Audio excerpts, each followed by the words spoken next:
So do you guys want to get the most out of every single run? Well, if you want to do that, you need to start getting into genetics. You need to start isolating, building monocultures, fruiting out the monocultures, and seeing what genetics are the best.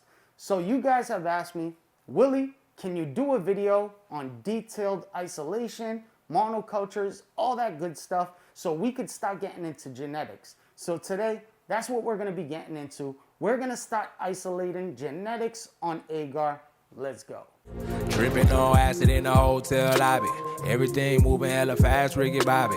Floating in the ethers. Listen to the ethers, you can probably tell the future. Superhuman man. What's going on, Trip Team? First of all, I want to welcome you guys back to a brand new video. Now, if this is your first time ever seeing one of my videos, welcome to the Trip Team family. That's what it's all about. I love my Trip Team family. I fucking love you guys. You guys are the best. Now, if this video helped you out, just take a quick second, go down below, hit that subscribe button and the bell off to the side, so that way you guys know when I drop a new video. You know, you guys don't need to pay anything. You guys don't need to give me anything. But the way to show your love and support is just to subscribe to the channel. It takes 2 seconds.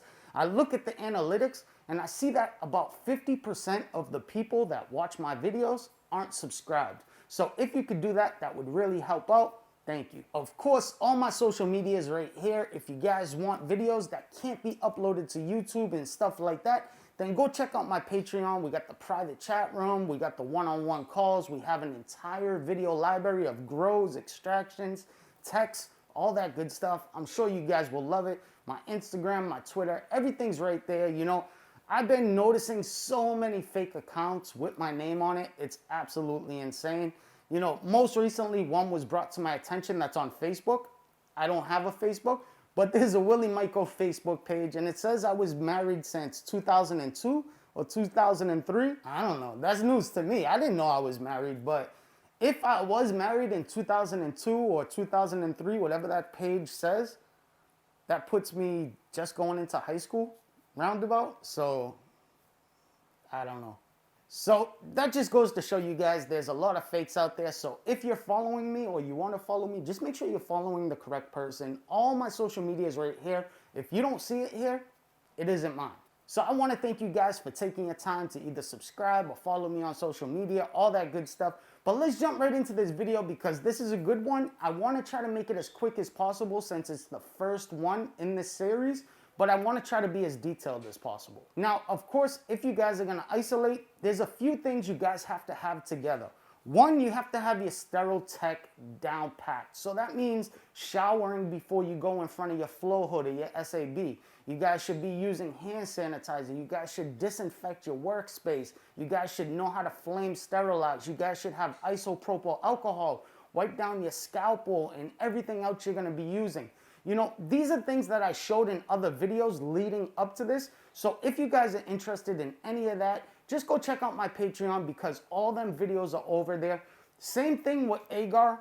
Now, the agar I'm going to be using in this video is a very simple recipe. It's 500 milliliters of water. It can be purified, tapped, distilled. It's up to you. Then I use 10 grams of agar and 10 grams of light malt extract. Depending on how heavy or light you pour each dish, that's going to give you roughly 15 to 20 petri dishes of agar. That's 100 millimeter petri dishes. Now that's just a very simple recipe I use for my LMEA, light malt extract agar. Now, if you guys wanted to use something like a PDA, which is potato dextrose, or you guys wanted to use, you know, any of the other techs out there, it's perfectly fine. You guys could use any of those. You guys could use carbon agar, which is the one with the charcoal in it. I have a video on it right here on YouTube. And once I make the mix, what I do is I pressure cook it at 15 PSI for 30 to 45 minutes. You don't need to leave it in there long. The longer you leave it in there, you run the risk of burning the agar. Liquids like agar, liquid cultures, spore syringes, things like that, they sterilize extremely easy and fast. So they're not as difficult to sterilize as, let's say, like grains or something like that. They sterilize really quick because they're a liquid. You also don't need to use a pressure cooker for agar. You guys could use the boil method, the microwave method, steam sterilization. It's really up to you. There's so many different techs out there. I suggest going and checking them out and seeing what works for you. And of course, you guys are gonna need a Flowhood or a still air box or what's called a SAB. Now, I have a video showing you how to make a professional Flowhood right here on the channel if you guys want to go check it out. It's a really good video, so I'm told, and it's helped a lot of people. A lot of people have built the same exact Flowhood. But if you guys don't have the few $100 budget right now to purchase the supplies needed, you guys could use a still air box, which costs about 10 bucks or even cheaper to make. It's pretty much just a Sterilite bin with armholes in it. You know, and then you spray it down with disinfectant, you put all your stuff in there that you're gonna be working on, sanitize your hands, gloves, all that, and you do all your work inside the still air box. It's very, very simple. I got a video on that too, but I believe it's on my Patreon, so if you guys wanted to see that, then you're gonna have to go check it out there. But I know there's a ton of creators out there that have a still air box video right here on YouTube. Both work good. Most important thing is sterile tech, and you need to know how to use each one. So today, we're actually gonna be working in front of a Flowhood. I'm gonna be telling you guys the proper method of working in front of a Flowhood, how you should be working in front of a Flowhood while we inoculate our dishes. Once you guys either have your Flowhood, your SAB, your poured agar dishes, your gloves, your sanitizer, your spores that you're actually gonna be using, and a scalpel or an inoculation loop, then you guys are all set and you could move forward. So let's jump in front of the Flowhood. I'm gonna get you guys a couple different angles and we're gonna inoculate our dishes. All right guys, so hopefully you could hear me clearly over my Flowhood. So first let's just talk about what we have in front of the Flowhood. So as you guys could see, I already have some agar dishes poured. They're cooled, they're ready to be used. I have a sterile scalpel. Now, being sterile really doesn't matter. If you have a scalpel that isn't in a sterile package like this, that's perfectly fine. Just wipe it down with some isopropyl alcohol before you put it in your workspace. We're still gonna flame sterilize, even though this is a sterile scalpel. As you guys can see, I got my alcohol burning lamp. I got some alcohol wipes. Off to the side, I got some Parafilm. Now, Parafilm is what we're gonna cover our agar dishes in after. If you don't have Parafilm, it's perfectly fine. You don't need it. You guys could use saran wrap instead of Parafilm, but if you guys have Parafilm, it works best. I also have gloves and I have hand sanitizer, so you guys are gonna wanna have hand sanitizer on hand. Now, I keep my hand sanitizer on top of my Flowhood.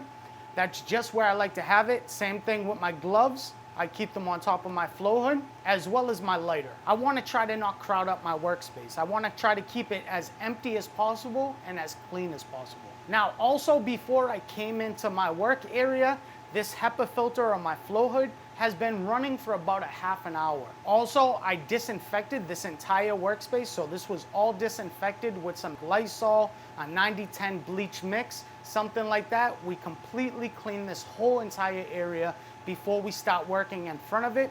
We've had the Flowhood running for about a half an hour before we actually get in front of it and start working. And everything, like my alcohol burning lamp, my hand sanitizer, everything has been wiped down with isopropyl alcohol before I actually brought it into this space. Just in case there was any dust sitting on top of anything, I don't want to bring it into this area. I want to be as sterile and as clean as possible. Same exact thing with my print. I wiped the outside of the foil down with isopropyl alcohol before I brought it into my workspace. Now this print right here, I'm not going to tell you guys exactly what type of mushroom it is because I don't want to ruin any of the episodes of my new web series coming up, but this was one of our finds on the web series. So since this is a wild find and we want to get the spores out to the community, we need to start to stabilize, isolate so we could fruit. So I'll show you guys what it looks like right now, the spore sample that we're gonna be working on today. So as you guys can see, there's one of our samples from our wild finds right there. And this is what we're gonna be working with today. So what we need to do to first start stabilizing and isolating is we need to put some of these spores to agar. So what we're gonna do right now is we're just gonna sanitize our hands one more time. Now also, if you guys don't have a scalpel, that's perfectly fine. If you guys have an inoculation loop, you guys could also use that. In order to stabilize, we need to first put the spores to agar. We need to let it grow out on agar. We need to get rid of any type of contamination or anything that might be there, because as I said, it's a wild print, so there could be other types of bacteria and molds and all that stuff. So first thing we want to do is we want to isolate the healthy growth before we could move forward. So what we're going to do is we're going to take our agar dishes, 3 different agar dishes, plus I'm going to do some slants, and we're going to put spore samples to the agar, let it grow out, and we're going to dissect the healthy growth, and we're going to transfer that to new plates. But in order to do that, the first thing we need to do is inoculate these first agar dishes. Before we do any of that, first thing we want to do is put some hand sanitizer on our gloves, and we want to get our gloves really, really good. Then what we're going to do is we're just going to let this evaporate before we start working. So the first thing we want to do is we want to take our scalpel or our loop, and we want to take it out of the sterile package if it's inside one. So how you do that, you'll see an arrow on the package and it will say open here. You go to the end and you just pull it apart just like that. These are sterilized with gamma. So even though gamma does do a good job of sterilizing, I also want to flame sterilize just to make sure we're good. What you want to do is just remove the cover from the blade. And I'm just gonna set that there because after I flame sterilize, I'm gonna set it on top of there so it could cool a little bit. So the first thing you wanna do is take a clean burning alcohol lamp and you wanna light it. You guys might not be able to see the flame, but there is a flame there. You want that blade to get nice and hot. Once you guys flame sterilize, just set your blade down so it could cool. Just make sure it's not touching the surface. And now what I'm gonna do is I'm gonna take an alcohol wipe and I'm gonna wipe down my first Petri dish that I'm gonna be working on. So this is a fresh alcohol wipe. Now, even though I did this before I brought the Petri dishes into the area, I still wanna do it again. So what I'm gonna do is I'm gonna take my first agar dish, as you guys could see, nice clean agar, and I just wanna wipe around the rim of the dish. And then I'm gonna set it down right there. Now our blade should be cool, so what I wanna do is just take a small spore sample. Make sure this doesn't blow away. And what we're gonna do is we're gonna dab it right in the middle of the agar dish. Just like that. So as you guys can see, there's a black spot right there. That is our spores. Now, I'm just gonna set this down for a sec. I'll show the other camera. So as you guys can see, our spores are on there right now. And that's what you wanna see. Now, I'm just gonna put this off to the side. We'll cover it in our Parafilm in a few minutes, but I'm gonna leave it in front of my Flowhood. Now, for your Flowhood, you always want to try to work as close as possible to the Flowhood because that's where you're going to get the best laminar flow. So I like to be within a few inches of the front of my Flowhood because that's where it's going to be most effective. The further and further you get away from your Flowhood, the less and less effective it is. So you guys always want to try to stay within a few inches of the front of your Flowhood. So now what we're gonna do is we're gonna flame sterilize our scalpel one more time. So you want to flame sterilize in between each dish or each slant or whatever you guys are gonna be inoculating with your spores. All right, so our scalpel is nice and hot. We're just gonna place it down one more time.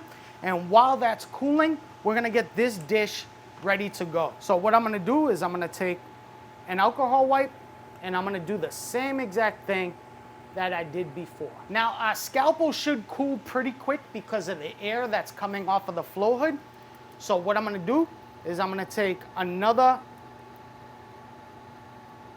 spore sample, and what we're gonna do is do the same exact thing that we just did. Now let me show you guys on this camera exactly what it looks like.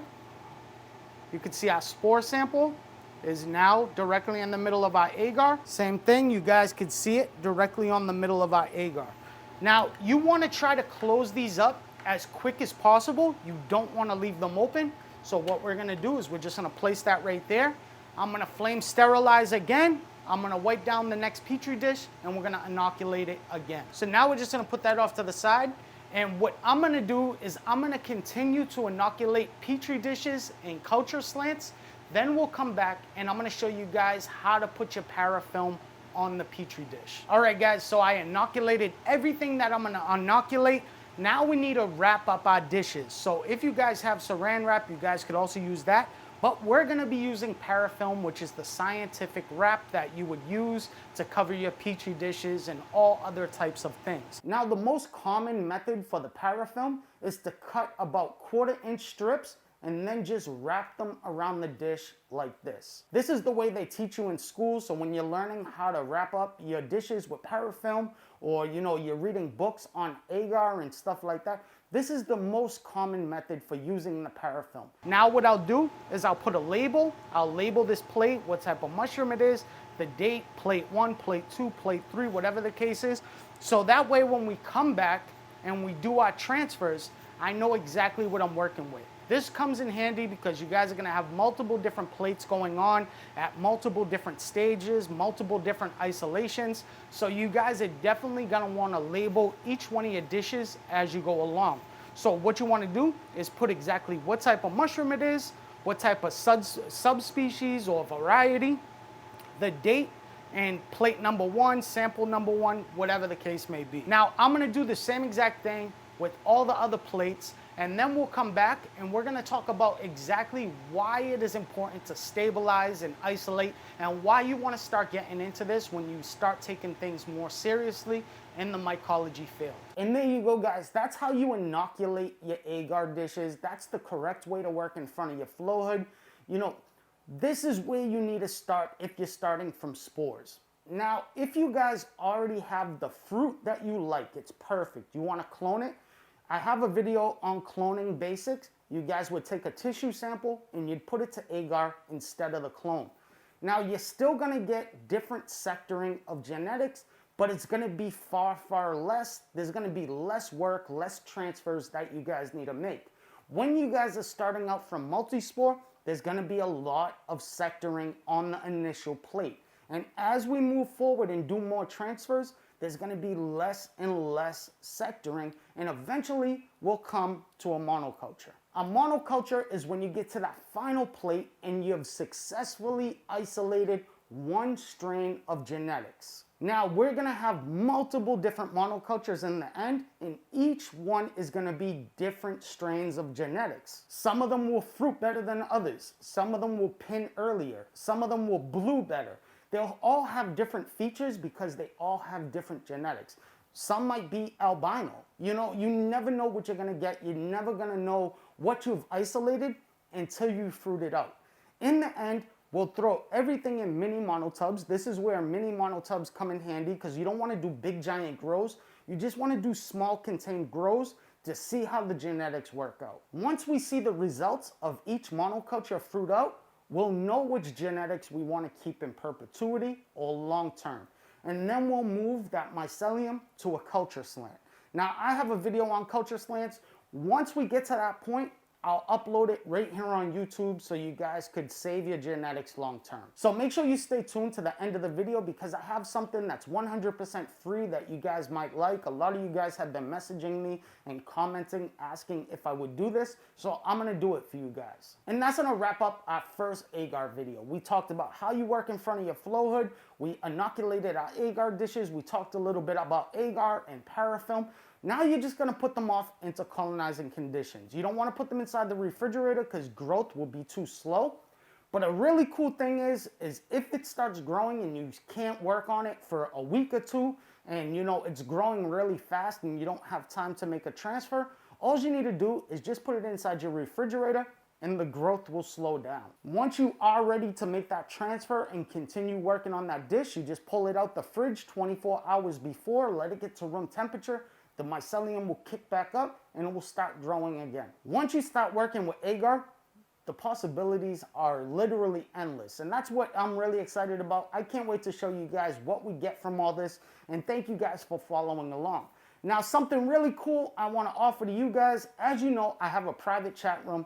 I've had so many people ask me, Willie, how do we get in the private chat room? Or I'm not sure if I want to join. It intrigues me, but is there any way I could test it out? And until now, there really was no way to do that. But if you guys want to try out my chat room 100% free, on December 9th, I'm going to release an invite code on my Instagram, on my Patreon, all that, any platform I could.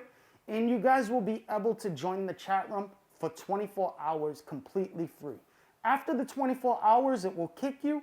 But if you guys like it, if you think it's a benefit to you and whatever, then you guys could join full time. It's a lot of fun. There's a lot of good things in there, different topics, a lot of knowledgeable people, all different types of stuff. So I think you guys would really, really enjoy it. So on December 9th, you guys could try that out completely free for 24 hours. And if you guys like it, I hope to see you guys in there. You know, I wish I could read every single comment, DM, message, all that. It's physically impossible. It's just impossible. I'm one person. I try my hardest, but it's just impossible. But inside the chat room, every single message goes directly to my phone. If you at me in the chat room, it goes directly to my phone and I get an alert like a text. So I'm able to answer back really, really fast. It's the only way I could guarantee that I will get back to you.